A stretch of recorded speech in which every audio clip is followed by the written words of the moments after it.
Assalamualaikum and hi everyone. Today we're going to look at our 8th lecture, Data Collection. In the last video lecture, you were introduced to sources of data, that is, primary and secondary data. In this video, we will focus our attention to primary data.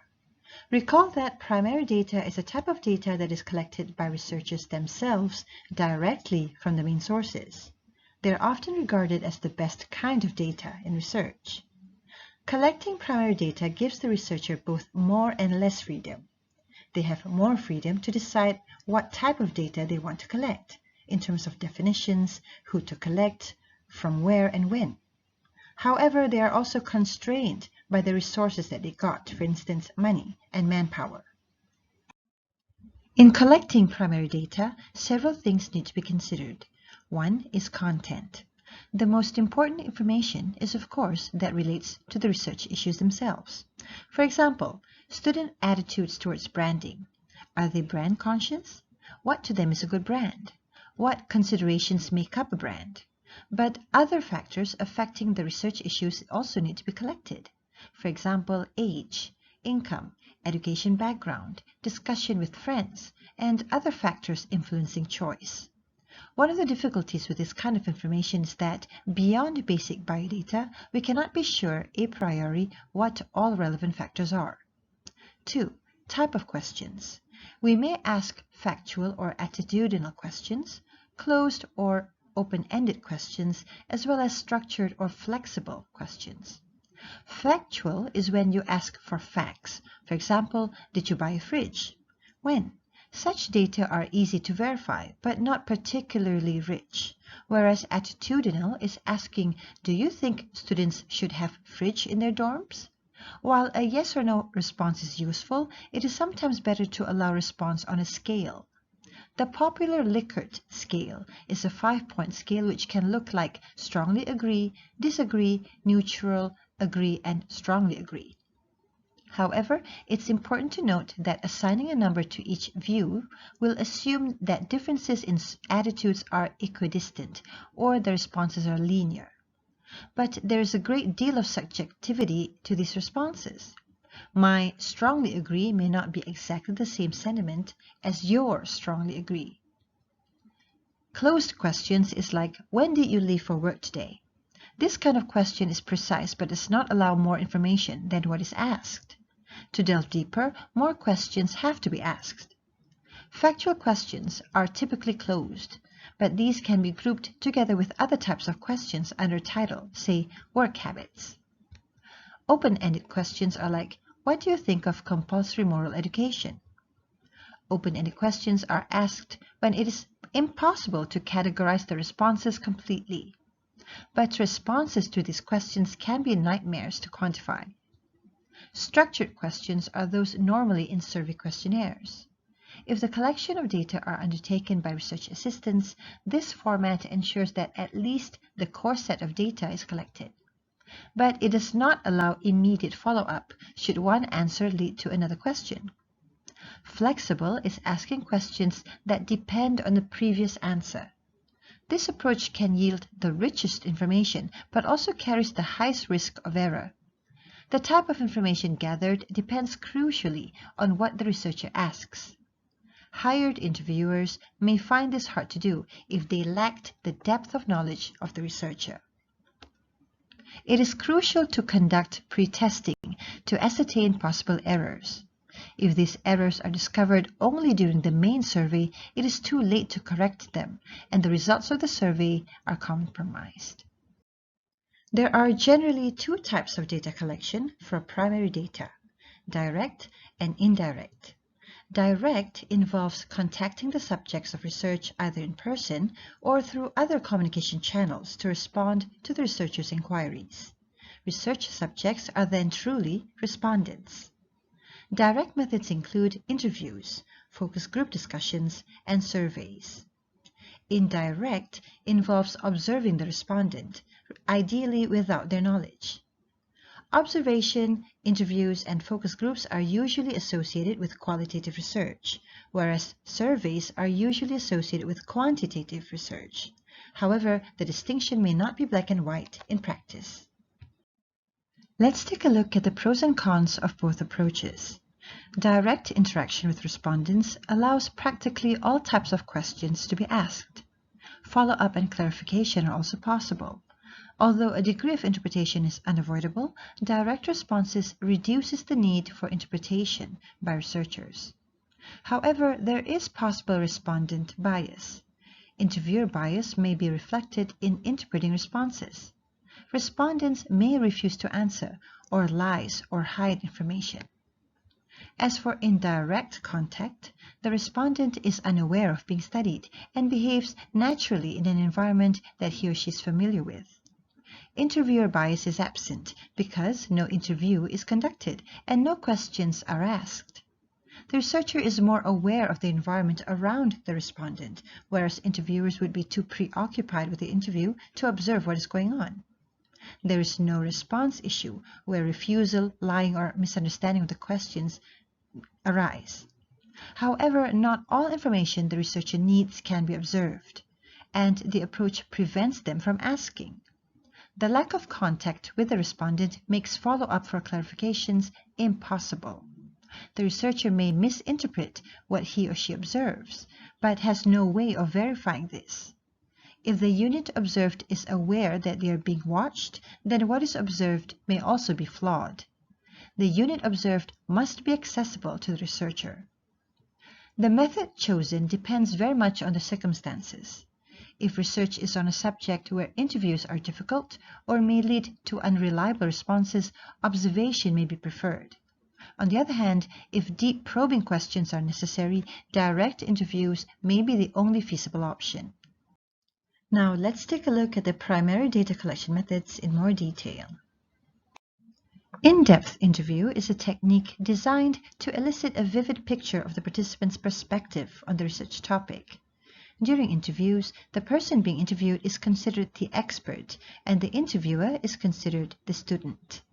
The researcher's interviewing techniques are motivated by the desire to learn everything the participant can share about the research topic. Researchers engage with participants by posing questions in a neutral manner, listening attentively to participants' responses, and asking follow-up questions and probes based on those responses.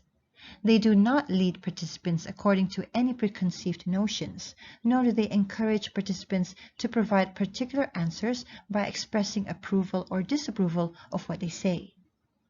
Interviewers are usually conducted face-to-face and involve one interviewer and one participant. When safety is an issue for the interviewer, the presence of two interviewers is appropriate. In these situations, however, care must be taken not to intimidate the participant. Among the key skills required to conduct interviews are rapport building, which allows participants to talk freely, openly, and honestly about the research topic only if they feel comfortable in the interviewer's presence, trust the interviewer, feel secure about the confidentiality, believe the interviewer is interested in the story, and do not feel judged. Emphasizing the subject's perspective builds rapport. The interviewer's perspective on the research issue should be invisible. This avoids the risk that participants will modify their responses to please the interviewer instead of describing their own perspectives. Adjusting to different personalities is necessary because every participant has a unique character and demeanor. By adopting an appropriate demeanor for each individual, the interviewer can help the participant be comfortable enough to speak freely about the research topic. Arguably, the most thorough method is the in-home interview. Here, provided that the interviewer can establish a degree of rapport with the respondent, the subject's time is devoted exclusively to responding to the questions asked. It has other advantages as well. It typically has the highest response rates of all methods, thanks to the above-mentioned time capture. The interviewer can also ensure that the right person responds. Questioning can also be flexible, adapting better to the respondent's particular circumstances or gauging the respondent's sensitivities. There is opportunity for follow-up, sometimes on a separate occasion. This is valuable, given that some new questions may arise during the interview itself. The ability to discuss face-to-face is sometimes a powerful way to elicit information. Observing how the respondent behaves while answering questions can say a lot about the answers as well. But there are also drawbacks to this approach. For practical reasons, it is always easier to obtain information from respondents located close together. This leads to clustering. There are, of course, response problems from those not at home or those who refuse to respond. If carried out by interviewers, the researcher will find it hard to supervise the data collection process. For this reason, interviewer bias can be introduced without the researcher even knowing it. Having multiple interviewers may result in different types of biases into the responses. There's also the question of cost. This is the most costly and effort-intensive method of data collection.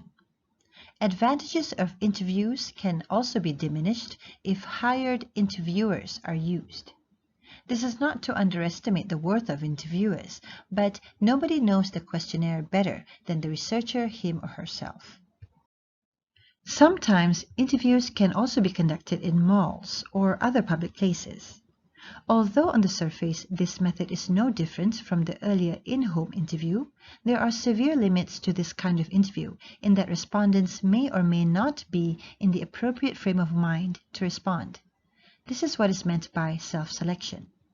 Whatever may be the reasons subjects choose to respond, the interviewer will not be able to hold their interest for long. There are just too many distractions in a public place, so only short questionnaires can be administered. And because interviewers are fighting against the odds to elicit response, all kinds of biases can be introduced, including taking shortcuts with questions. Clustering is likely to be even more severe. However, at the same time, mall intercept interviews are not without advantages, even compared to in-home interviews. They are less costly and take less time to administer. Respondents practically come to the interviewer. They are also easier to supervise. And because they are face-to-face, they allow follow-up or clarification. But this ability is much less than in in-home interviews, as it is harder to locate a person in a mall again. Alternatively, there are telephone interviews. This method has many advantages. They are very low cost, just time and the cost of the call. They are also fast, no traveling to find respondents. They can also be widely dispersed, so distance is no longer a constraint. Thanks to call forwarding technology, non-response can also be cut down, and the responses can be recorded, thus eliminating recordation error. However, there are also major problems associated with this method. First, this method may not yield a representative response, as only those with telephones are included in the study. There are also many ways for intended subjects not to respond. They include not picking up the phone, hanging up, answering machines, or call screening. There are also unlisted numbers in the phone book, out-of-date entries, and so on. Whatever it is, who responds is unknown.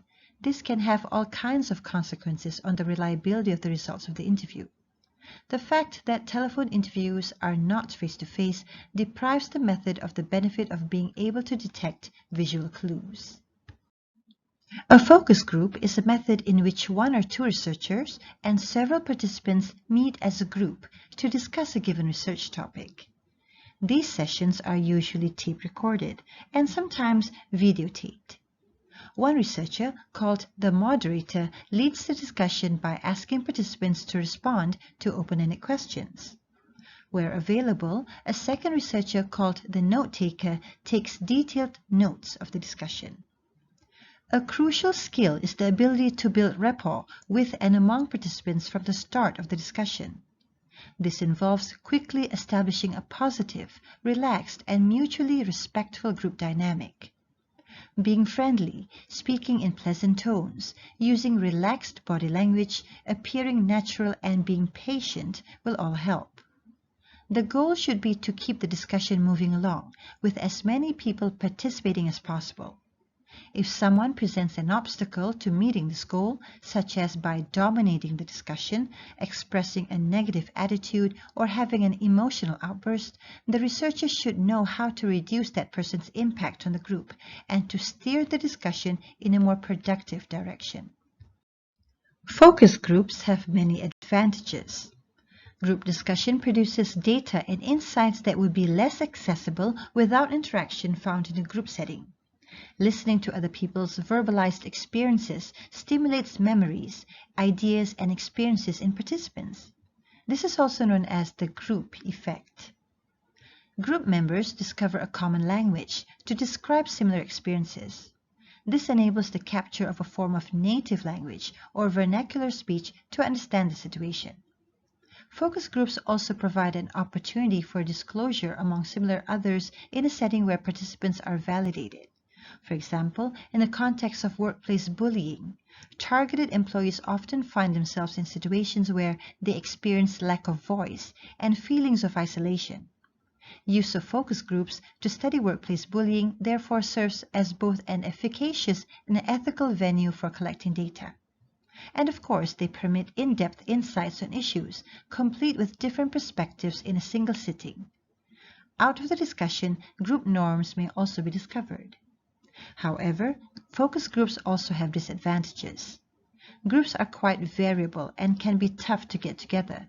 They must be willing to express their views candidly, agree on a time to meet, respect the views of others, and have views on the subject of interest. The data is tough to analyze because the talking is in reaction to the comments of other group members. Moderators need to be highly trained, and groups are quite variable and can be tough to get together. Moreover, the number of members of a focus group is not large enough to be a representative sample of a population. Thus, the data obtained from the groups is not necessarily representative of the entire population, unlike the data of opinion polls or surveys. Focus groups can create severe issues of external validity. A fundamental difficulty with focus groups is that the issue of observer dependency. The results obtained are influenced by the researcher, raising questions of validity. It is also difficult to manage as some participants may dominate the discussion. The researcher has less control over a group than a one-on-one interview, and thus time can be lost on issues irrelevant to the topic. Participant observation is when researchers make careful, objective notes about what they see, recording all accounts and observations as field notes in a field notebook. Informal conversation and interaction with members of the study population are also important components of this method and should be recorded in the field notes in as much detail as possible. Information and messages communicated through mass media, such as radio or television, may also be pertinent and thus desirable to be documented. It always takes place in community settings, in locations believed to have some sort of relevance to the research questions. The method is distinctive because researcher approaches participants in their own environment rather than having the participants come to the researcher. Generally speaking, the researcher engaged in participant observation tries to learn what life is like for an insider while remaining as an outsider. Things to observe include appearance, verbal interactions, and physical behavior. Here are several advantages of participant observation. This method enables researchers to develop a familiarity with the cultural milieu and nuanced understanding of context that can come only from personal experience. There is no substitute for witnessing or participating in phenomena of human interaction in real-life situations. Through participant observation, researchers can also uncover factors important for a thorough understanding of the research problem, but that were unknown when the study was designed. This is the great advantage of this method because, although we may get truthful answers to the research questions we ask, we may not always ask the right questions. Thus, participant observation can also help us to design questions for other data collection methods. Data obtained through observation serve as a check against participants' subjective reporting of what they believe and do. However, the main disadvantage of observation is that it is time-consuming. In traditional ethnographic research, researchers spend at least 1 year in the field site collecting data through participant observation and other methods. This is not practical for most applied research studies. A second disadvantage is the difficulty of documenting the data. It is hard to write down everything important when so much is going on. And finally, it is inherently a subjective exercise, whereas research requires objectivity. It is therefore important to understand the difference between reporting what is observed, which is more objective, and interpreting what is seen, which is less objective. A survey is a research method used for collecting data from a predefined group of respondents to gain information and insights into various topics of interest. They can have multiple purposes, and researchers can conduct it in many ways, depending on the methodology chosen and the study's goal. A survey provides a snapshot of the situation as it is at a particular time, usually with a view to analyzing patterns and trends applying to the group as a whole. Most surveys are based on a sample of the population of interest. Surveys often use questionnaires, which can be either online or offline, to collect data, but sometimes interviews or observations may also be preferable. Mail or postal surveys are when survey questionnaires are mailed to the respondents. This is how surveys were done traditionally. Among the advantages of mail surveys are anonymity of response, sensitive questions are possible to be asked, completion by the respondents at their own pace, no interviewer bias, dispersed sample units, ability to target specific respondents, as well as being inexpensive relatively. And here are the disadvantages of conducting mail surveys: low response rates, no control over your respondents, limited number of questions can be asked, respondent bias is unknown, clarification is almost impossible to be done, follow-ups are also difficult, and you cannot control for the response speed. In this day and age, it is quite common to distribute survey questionnaires using digital media, such as social networks, email, QR codes, as well as websites. An online survey is a set of structured questions that the respondent completes over the internet, generally through filling out a form. It is a more natural way to reach out to the respondents, as it is less time-consuming than the traditional way of gathering information through one-to-one interaction, and it is also less expensive. The data is collected and stored in a database, which is later evaluated by the researcher. Here are several pros and cons of conducting an online survey.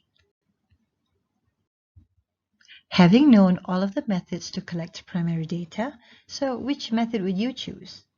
There are many factors for you to consider, among which are cost, including administrative and time, accuracy of information, response rate, speed of response, control over your respondents, number and depth of questions, as well as the dispersion of respondents.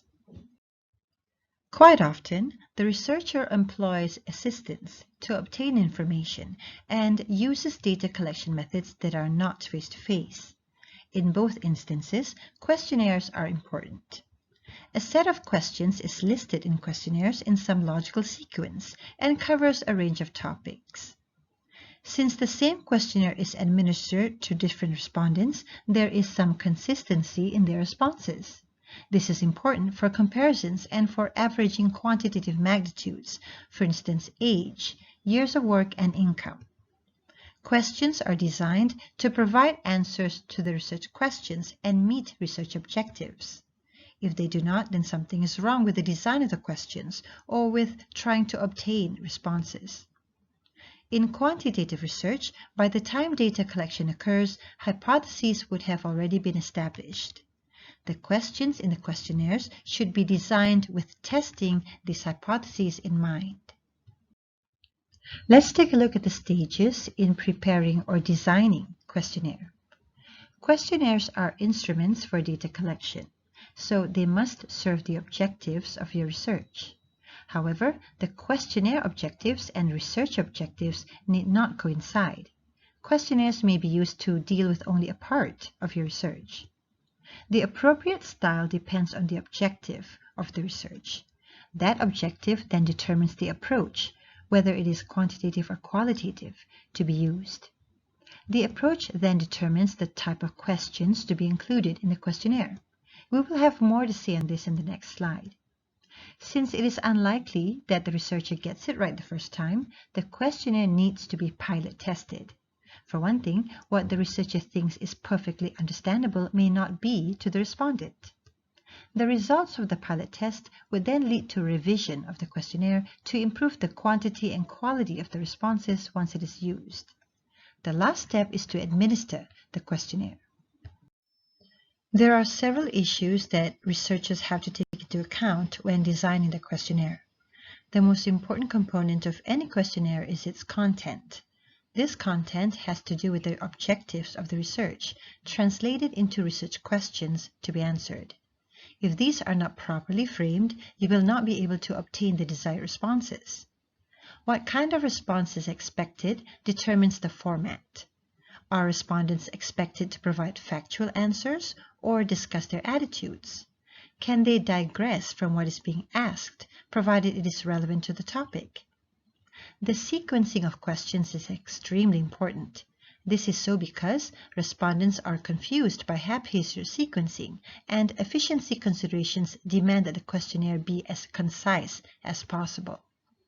The type of response expected determines the format of the questions to be asked. For the type of questions, you can see it in the next slide.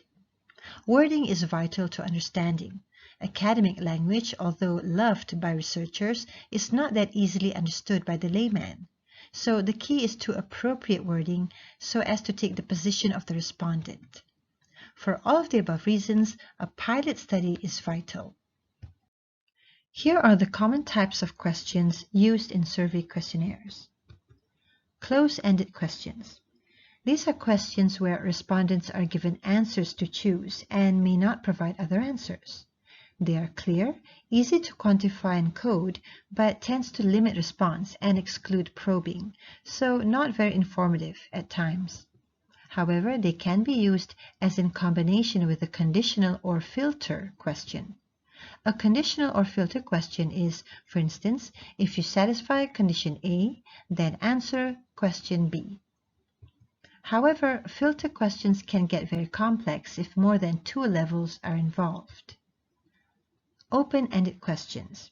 This is when respondents are free to answer in their own words. This allows a variety of responses, but may be hard to categorize, and not all information provided is useful. Hence, there is no guarantee that it is an effective use of the researcher's time. Dichotomous questions is when respondents indicate which of two alternative answers most closely corresponds to their position on a subject. It represents a subclass of closed-end questions, but neither alternatives may be close to what the respondent thinks, so it has the same limitations as closed-ended questions. Scale questions are when respondents are asked to provide an answer along a continuum, but even scales have assumptions that are not obvious to even researchers. For instance, a scale of 5, or highest, means different things to different people, and the numbers on a scale follow a linear progression. Whatever question type is preferred, the best is to use a series of question types in a particular sequence to funnel information in a particular direction. Here are several things to consider in the content of your questions. Remember that the shorter the list of questions, the more willing the respondent will be to provide answers. A telephone interview by a marketer for a bank that includes a question, "What financial products have you invested in?" will lose the respondent's interest because it may take the respondent a lot of time to explain. At the same time, repeated questions serve a purpose on cross-checks on whether respondents had answered truthfully. Clarity has several dimensions. For instance, the question may be too general, like, "How did you like the book?" Or it may be too specific, like, "What aspects of the book did you like?" The question, "What program did you watch on TV last week?" can yield a very different answer from "What programs do you watch most every week?" Or the question may ask more than one piece of information. For example, do you think traffic congestion is caused by too many cars on the road and the existence of too many traffic lights? Not all questions can be answered by respondents. For instance, we cannot ask a 65-year-old whether he liked a particular program on MTV, expecting he would answer knowledgeably, nor a Malaysian on the street about his view of the Chiang Mai initiative. Loaded questions can sometimes be useful to elicit information, but may otherwise put respondents off. Consider these questions. To a white-collar worker who was just laid off, can you not work on small part-time jobs? And to a smoker, can you not just stop smoking? These questions may be offensive. At best, leading questions may lead to one-sided responses.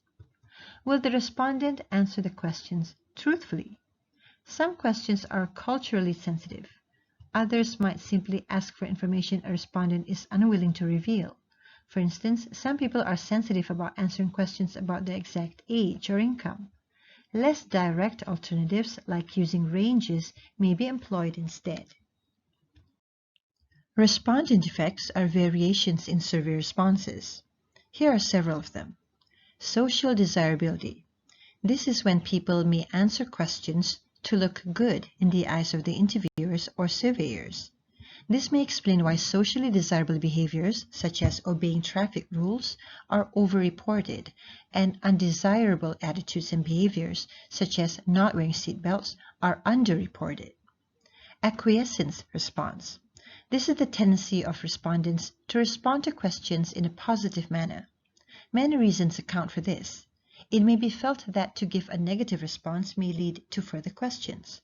In some cultures, it is impolite to be negative, especially with respect to attitudes. Interviewer expectations.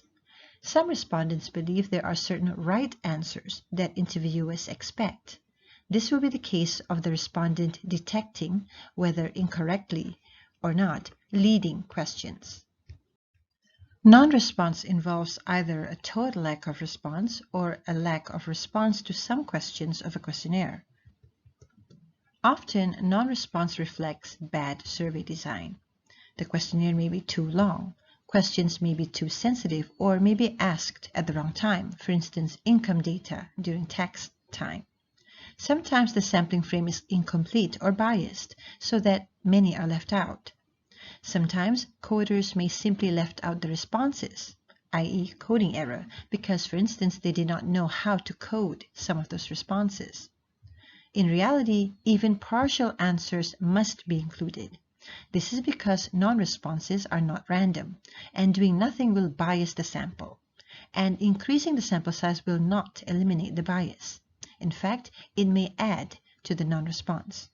Fortunately, there are ways of estimating missing data. Extrapolating from other respondents with the same characteristics is one way.